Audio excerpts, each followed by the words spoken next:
Dober večer. Nadvoz nad nekdanjo hitro cesto mimo Trebnjega, ki povezuje naselji Štefan in Benečija, bodo v začetku februarja zrušili. Novica je razburila vaščane. Več pa v naslednjih minutah. Ob gradnji avtoceste mimo Trebnjega je bilo eno od vprašanj tudi usoda 7 nadvozov in enega podvoza od Pluske do jezera.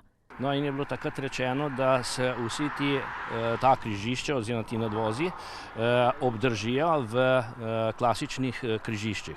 Tudi za most v Benečiji je bilo predvideno in je bil 2006 leta izdelan na projektna dokumentacija, kjer je bila predvideno novo križišče, most pa se v tem primeru poruši. Novica, da bodo nadvoz, ki povezuje naselji v isti krajevni skupnosti, zrušili brez hkratne ureditve križišča, je bila presenečenje tudi za županjo, ki je bila s tem seznanjena pred kratkim. Potem smo ugotovili, da je bil leta 2017 potem strani takratnega župana Lojzija Kastelica izdan dokument, s katerim je zahteval, da se nadvoz ruši brez ureditve križišča. Krajevna skupnost Štefan se prizadeva, da bi ta most ostal, dokler se ne bo začelo graditi oziroma dokler ne bo navezave narejene oziroma vsaj papirologija se začela delati za nivojsko križišče, katero je bilo obljubljeno ob gradnji avtoceste.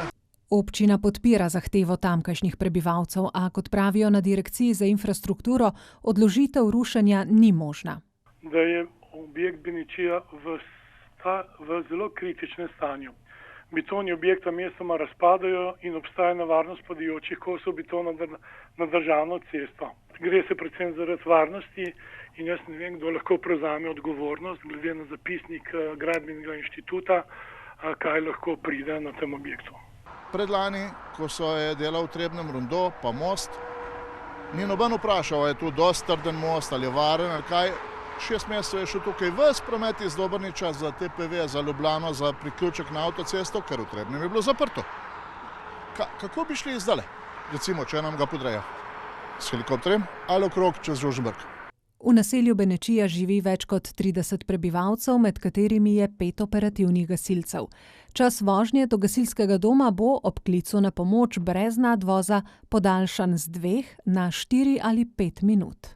To pa še z preoblačenjem doma, da sploh gremo do avta in oblačenjem v zaščitno obleko, vstop v gasilske vozila pomeni, da izvozni čas 5 minut ne bo dosežen in bo presežen, tako da v najslabšem primeru bo pač posadka čakala še gasilce iz Benečije, da bo izvoz ne v 5 minutah, ampak v 9 ali več minutah. Kot so pojasnili na Direkciji za infrastrukturo, se bo rušitev začela v prvih dneh februarja in bo zaključena v 2 tednih.